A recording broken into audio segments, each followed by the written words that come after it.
There's someone living inside my walls. And they know everything about meth walls, didn't start talking right away. At first, they just listened.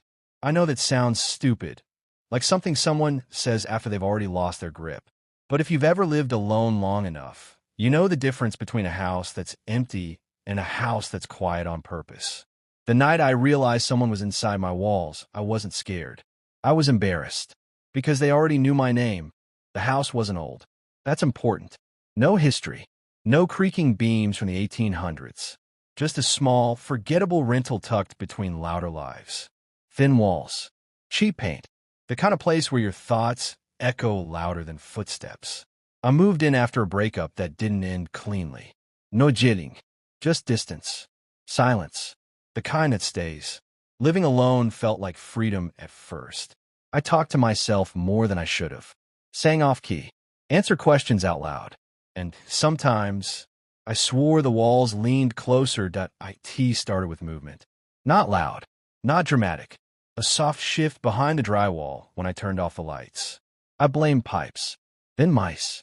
Then my imagination, because admitting a stranger would have meant admitting I wasn't safe. One night, I knocked on the wall. A pause. Then knocked back. Same rhythm. 3 short taps. I laughed. The wall didn't. I Googled everything. Thermal expansion. Old wiring. Auditory hallucinations from stress. The internet is very good at convincing you that you're fine. But the sounds became selective. They followed me from room to room. Always behind me. Never ahead. And never when I had company. Almost like whoever or whatever was inside my walls didn't want witnesses. The first time the wall said something back, it wasn't a voice. It was pressure. I leaned against it in the hallway, exhausted. And it leaned back. Just slightly. Enough to feel intentional. That night, I whispered hello. The reply came from in. Things started going missing. Small things. Personal things. A note I wrote to myself. A photo I kept hidden in a drawer. They didn't disappear. They reappeared. Pressed gently against the wall from the inside. Like offerings. Like proof. And taped to one photo in handwriting I recognized. You left this unfinished. That's when it started talking. Not loudly. Not all at once. It whispered memories I never shared. The lie I told my father. The thought I had during the breakup. The moment I wished I were invisible. It didn't mock me. It understood me. And that terrified me more than hatred ever could. I asked what it wanted. The wall responded slowly, deliberately. Room. Then, after a pause, you're taking up too much. That night, I felt the walls shift. Not collapse. Expand. Like the house was breathing. And learning my shape.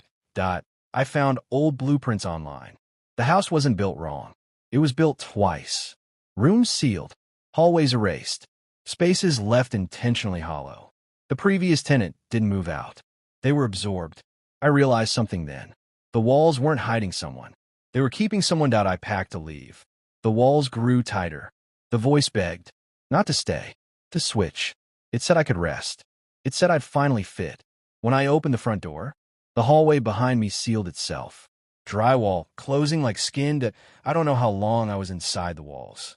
Tom doesn't move normally there. But I hear footsteps now. Someone new moved in. They talk to themselves.